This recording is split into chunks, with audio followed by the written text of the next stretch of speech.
How to fix like button on Facebook page. Let's get started. Launch your Facebook app. Make sure you have already logged into your account.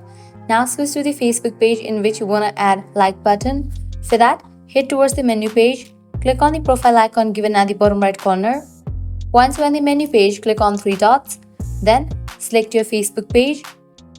After you switch to the Facebook page, now what you have to do is head towards the profile page. So click on the profile picture. Once you're on the profile page, over here you're going to find different option. Click on three dots. Different options will appear. Navigate to the option of add action button. Now over here you're going to find the list of available buttons. Go ahead and select the option of like.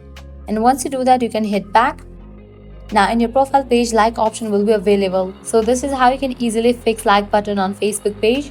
At the end, if you guys find this video helpful, don't forget to like, share and subscribe to our channel. Thanks for watching.